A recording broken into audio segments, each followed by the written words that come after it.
but I don't really love the idea of like owning a bunch of rentals personally. I have like 9 in New Jersey that my partner pretty much manages, so I don't really have to manage those per se. But thinking long term, like I don't want to be the landlord I was talking about and have to manage and deal with real estate, but I want assets, I want cash flow. So I feel like you've kind of found a pretty good position to be in where you're not really having to deal with a lot of the real estate, and you're still... You want to be a LIENlord. Right. Is that what you call it? LIENlord? Yeah, we're LIENlords.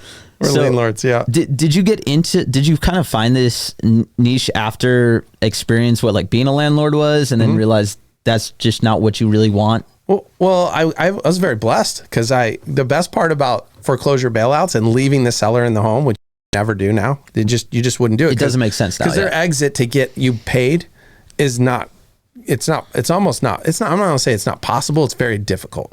Before, because anyone with 6 months of payments, and their credit at 580, they're going to be able to refinance without even going through the qualification processes back then. Now you actually have to show the ability to pay, or they won't. Yeah, they won't refinance get a loan. Yeah, you know, I mean, even when we sell our house, we go and dig in to get verifiable income for our borrowers. Like we underwrite a borrower just like Wells Fargo or Chase or Bank of America, just like they do. We just have different ways. We're not credit-based, we're an asset-based loan, but we need to have a proof that they have the ability to pay. So when you ask me like, okay, what took you through that journey? Well, I loved finding great deals, and I loved not having to manage the property. So when I bought a house and kept the tenant the old owner in place, there was nothing to do because it was a lease option. So they were responsible for all the repairs. It was their house. They felt like it was their house. And we did the right thing. Like I had a lot of our borrowers pay us off and did the right thing, because majority of lease options don't work. They don't end up buying the house. No, never. And then you keep that down payment, and then you get to do it again. And it's not a bad position to be in, but yeah, I feel like that's a smoke and mirror model, and it works. And the time I do lease options, like we're doing one right now, I think in Kansas City, is we've found 3 or 4 borrowers with 28 to 30,000 down, and they couldn't pass the qualifications to get a loan. And so we're like, well, wait a minute, they're amazing borrowers. They couldn't verify their income, but we could help them verify their income within 12 months. We just need to tell them what to do, and they'll do it.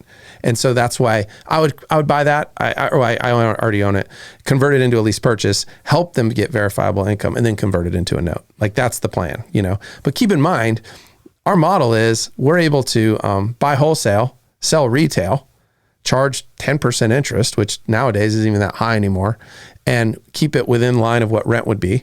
Yeah. And then pass on all the expenses to the borrower, and you have a very, very predictable source of income. I was just looking at one the other day that my bank account only went 18 months, but I swear to you that it was $1,860 a month. Every month on like the second of the month it hit, and it just never, and I was actually thinking about, well, what have I done for the last 18 months of that income? Nothing. Mm-hmm. I don't know. I don't even know the borrower because I didn't find them. I just created the deal. And because I always ask everyone, I mean, do you have a mortgage? Yeah. When was the last time you called your bank? Never. Other than to ask them pay for more money. or a refi. And you don't ask them for that. You're typically your title or your broker or whoever you're going to refinance with. So it's a very, very predictable, scalable business. I mean, and I hovered around 80 to 100 loans at any given time, right now.